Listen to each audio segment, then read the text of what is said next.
So guys वारी energies पर आप व्यूअर्स की बहुत सारी रिक्वेस्ट थी, तो देखते हैं यहाँ पर मार्केट एक्सपर्ट्स का क्या कहना है और चार्ट्स के ऊपर ये स्टॉक किस तरीके से काम कर रहा है। एक क्वेरी भी आप व्यूअर्स की मैंने देखी है अपने पिछले वीडियो के कमेंट्स में, मैं उसके बारे में भी डिस्कस करूंगा। पहले यहाँ पर आते हैं मार्केट एक्सपर्ट्स एक्वेरियस सिक्योरिटीज ने वारी एनर्जीज और प्रीमियर एनर्जीज के बारे में क्या कहा है। इनका मानना है एक्वेरियस सिक्योरिटीज का कि वारी एनर्जीज और प्रीमियर एनर्जीज में आपको 52% का अपसाइड पोटेंशियल देखने को मिल सकता है। 52% अगर समझे यहां से तो काफी बड़ा टारगेट देखने को मिल सकता है। बाइंग की रेटिंग भी यहां पर दी है इन्होंने। लेकिन एक चीज नोट करना कि कहीं भी आप इस तरीके से सुनते हो किसी भी मार्केट एक्सपर्ट्स ब्रोकरेज फर्म्स की तरफ से किसी भी कंपनी में बड़ा टारगेट, तो प्लीज पहले कंपनी के बारे में पूरी तरह से रिसर्च टेक्निकल्स समझना जरूरी होता है, कंपनी के टेक्निकल्स और साथ में मार्केट की क्या कंडीशन हो रही है उसके बारे में भी आपको मालूम होना चाहिए, तभी किसी भी रिपोर्ट के ऊपर भरोसा करना। अदरवाइज टेक्निकल रिसर्च के बिना कोई भी डिसीजन मत लेना, क्योंकि मार्केट एक्सपर्ट्स का टारगेट जब ये स्टॉक लगभग 4000 के आसपास भी था, या फिर जो भी इसका हाई है, अगर हम इसका हाई देखेंगे तो कितने पर आया था रिसेंटली, इसका 3600 के अराउंड। ठीक है, जब ये स्टॉक 3600 के अराउंड था तब भी मार्केट एक्सपर्ट्स के और ब्रोकरेज हाउसेस का टारगेट स्टॉक को लेकर के 5000 4000 तक के थे। ऑल्दो स्टॉक में तब बड़ी गिरावट देखने को मिली। इसी वजह से मैं कह रहा हूं कि जब भी आप मार्केट एक्सपर्ट्स के इस तरह से बड़े टारगेट्स देखते हो, पहले टेक्निकल रिसर्च जरूर कर लिया करो। और इनका ये वाला टारगेट इसलिए आया है कि क्योंकि कंपनी की वैल्यूएशन और कंपनी की वैल्यूएशन को देखते हुए कंपनी का अगर एग्जीक्यूशन और स्ट्रांग होता है, एग्जीक्यूशन ऑफ प्रोजेक्ट्स और ऑर्डर्स अगर कंपनी स्ट्रांग करती है तो कंपनी में री रेटिंग देखने को मिल सकती है। री रेटिंग पॉजिटिव साइड की तरफ, वो जो आप देखते हो CLSA या फिर ICRA ने कंपनी के अंदर AA की रेटिंग दी, AA पॉजिटिव, ये रेटिंग कंपनी में बढ़िया आ सकती है अगर कंपनी अपना एग्जीक्यूशन ऑर्डर का बढ़ा दे तो। ठीक है, ये कहना है एक्यूरेस सिक्योरिटीज का वारी एनर्जीज को लेकर के। अब एक और मार्केट एक्सपर्ट्स पर आते हैं। इनका कहना है कि वारी energies technical point of view पे और वीकली टाइम फ्रेम पर ट्रायंगुलर ब्रेकआउट बना करके बैठा है। देखो यार, इन्होंने यहां पर मेंशन किया वीकली टाइम फ्रेम। अगर आप स्टॉक्स को इस तरह से काम करोगे कि वीकली टाइम फ्रेम भी देख रहे हो, फिर कई लोग मंथली टाइम फ्रेम भी देख लेते हैं, फिर कई लोग लॉन्ग टर्म के लिए ईयरली टाइम फ्रेम भी देख लेते हैं, इस तरीके से अगर हम काम करते हैं मार्केट में तो बहुत ज्यादा मैन्युपुलेट कई बार हो जाते हैं। तो मेरा मानना है कि आप वीकली मंथली इतने बड़े टाइम फ्रेम पर चार्ट्स को मत देखो, क्योंकि चार्ट्स आपको क्या इंडिकेट करते हैं। मान लो पूरा महीना आपका बहुत बढ़िया चल रहा है तो मंथली चार्ट आपको चीजें काफी पॉजिटिव दिखाएगा, और मंथ के आखिर में आपके पास कोई भी खराब न्यूज आ गई तो वो तो आपको पॉजिटिविटी दिखा रहा था पूरा मंथली चार्ट, लेकिन महीने के आखिर में आपके पास जो नेगेटिव आया ना वो उसके बारे में नहीं बताएगा, वो पूरे महीने के बारे में पॉजिटिविटी बताएगा। और फिर जो एक दिन है वहां से खराबी अगर आई तो अगले महीने की कैंडल पूरी आपको नीचे मिलेगी। इसी वजह से इतने बड़े टाइम फ्रेम पर मत देखा करो कभी भी वीकली और मंथली। मेरा मानना है कि डेली टाइम फ्रेम काफी है। लॉन्ग टर्म और शॉर्ट टर्म पर्सपेक्टिव को भी समझने के लिए डेली टाइम फ्रेम काफी है। इतने लंबे टाइम फ्रेम के ऊपर जाना मुझे लगता है कि कहीं ना कहीं अपने आप को ही मैनिपुलेट करने वाली बात होती है, क्योंकि हम लोग क्या करते हैं ना, असल में टाइम फ्रेम्स के अंदर हम लोग कोशिश करते हैं अपने गलतियों को छिपाने की या फिर नेगेटिविटी से दूर भागने की कई बार हम कोशिश करते हैं जब भी हम टाइम फ्रेम बदलते हैं। क्योंकि अगर आपको डेली टाइम फ्रेम पर चीजें खराब दिख रही होंगी तो आप वो टाइम फ्रेम ढूंढोगे जिस टाइम फ्रेम पर आपको चीजें बढ़िया दिख रही होंगी। अगर आपको डेली टाइम फ्रेम पर बढ़िया नहीं दिख रहा तो आप उसको वीकली पर चेंज कर लोगे और कहोगे भाई वीकली पर तो बढ़िया दिख रहा है, ठीक है वीकली पर ही जाएंगे और पता चले कि आप उल्टा गिर गए। समझ रहे हो? इसीलिए टाइम फ्रेम जो है हमेशा असही तरीके का चुनना चाहिए। अब साथ में इन्होंने कहा है कि वीकली टाइम फ्रेम पर पॉजिटिविटी नजर आ रही है और पोटेंशियल है 3640 से लेकर के 4400 के शॉर्ट से मीडियम टर्म टारगेट्स को लेकर के।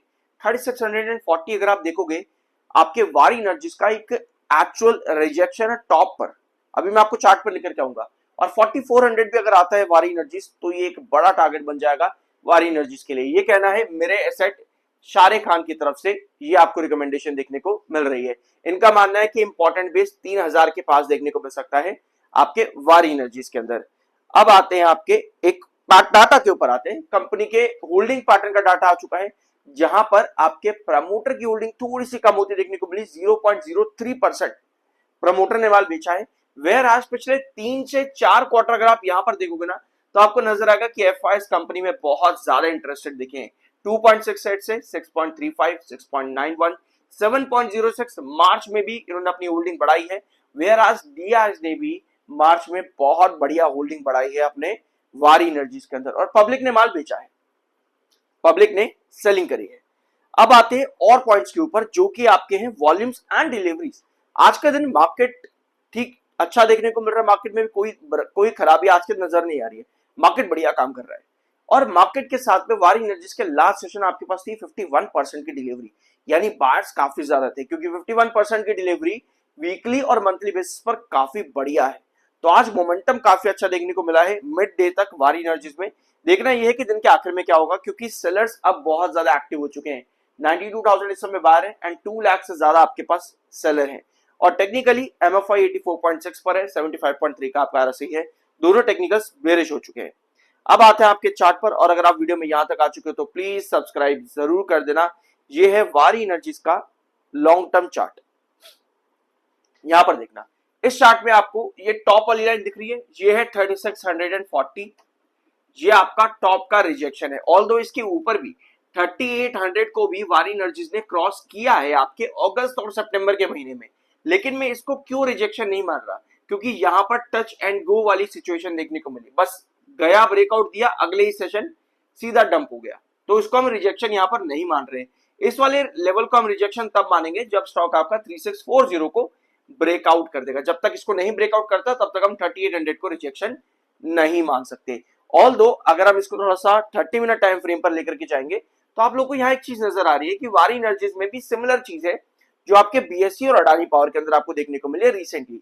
ये 30 मिनट का टाइम फ्रेम है और आपको हर बड़े ब्रेकआउट के बाद में 7 EMA पर कंसोलिडेशन देखने को मिला। हर बड़े ब्रेकआउट के बाद 7 EMA पर कंसोलिडेशन, हर बड़े ब्रेकआउट के बाद 7 EMA पर कंसोलिडेशन। और अगर हम आज भी देखेंगे यहाँ पर तो आज भी 7 EMA पर कंसोलिडेशन दिखा रहा है। लेकिन इस पूरे पैटर्न के अंदर अगर आप इंपॉर्टेंट बेसलाइन समझेंगे ना यहाँ पर, तो आप लोगों को 21 EMA की बेसलाइन नजर आती है। और अगर हम वारी एनर्जीज में देखें 21 EMA 3472 के पास में है, यानी कि according to 30 minute time frame ये आपका एक इंपॉर्टेंट बेस है। समझ रहे हैं इस चीज को, ये आपका इंपॉर्टेंट बेस है। देखो यार 3472 बेस बनाने का मतलब ये नहीं है कि आपको यहां तक गिरावट देखने को मिलेगी। इसका मतलब ये नहीं कि आपको यहां तक गिरावट देखने को मिलेगी। इसका मतलब ये है कि कोई भी करेक्शन आती है ना, तो आपके जो शॉर्टर्स होते हैं वो कहां एग्जिट कर सकते हैं, प्रॉफिट बुकिंग कहां पर आ सकती है। तो ये वो कहीं ना कहीं एक लेवल है कि इस तक अगर करेक्शन अगर आपकी बन गई तो आपको ये मालूम होना चाहिए कि प्रॉफिट बुकिंग यहां पर कहां आने वाली है। समझे इस चीज को, ये चीज हमको मालूम होनी चाहिए कि प्रॉफिट बुकिंग कहां आएगी। और अगर हम इसको साइडवेज पैटर्न के अंदर समझेंगे तो आपको नजर आएगा कि आपका क्रूशियल बेस 3440 पर है, वही जो मार्केट एक्सपर्ट्स अभी आपको बताया था, और आपका क्रूशियल रिजेक्शन लगभग 3500 के आसपास देखने को मिलता है वारी एनर्जीज में। अगर वारी एनर्जीज इस पूरे चार्ट के अंदर 3440 एंड 3500 के साइडवेज पैटर्न पर चला जाए तो हमारे पास बहुत अच्छी अपॉर्चुनिटी है 3640 को अचीव करने की। क्योंकि साइडवेज किस लिए जरूरी है, क्योंकि स्टॉक ने बहुत बढ़िया रिटर्न दिया है। और अगर आप वारी एनर्जीज के चार्ट को देखोगे तो आप लोग को नजर आएगा कि जब भी ये कंपनी अच्छे रिटर्न्स पर जाती है उसके बाद आपको एक साइडवेज पैटर्न देखने को मिलता ही मिलता है स्टॉक के अंदर। हर बार बड़े ब्रेकआउट के बाद ये स्टॉक साइडवेज पैटर्न के अंदर जाता है। यहां पर भी आप देखो बड़ा ब्रेकआउट दिया, उसके बाद साइडवेज पर लग गया। यहाँ पे भी इसको थोड़ा जूम इन करते हैं ताकि आपको और क्लियर से नजर आए। यहाँ पे देखो ब्रेकआउट दिया इधर, फिर साइडवेज पैटर्न पर लग गया, अभी भी ब्रेकआउट दिया हुआ है। तो जो लेवल अभी मैंने आपको बताया 3440 और 3500, अगर इन दो लेवल्स के बीच में आपका साइडवेज पैटर्न यहाँ खिंच जाए तो शायद ये एक अच्छा पैटर्न बन सकता है वारी एनर्जीज के लॉन्ग टर्म में फर्दर और बड़े ब्रेकआउट के लिए। तो ये था आज के इनका वीडियो, होप यहाँ पर आपको कुछ नया जानने को मिला होगा। सब्सक्राइब जरूर करना, मिलता अगले वीडियो में।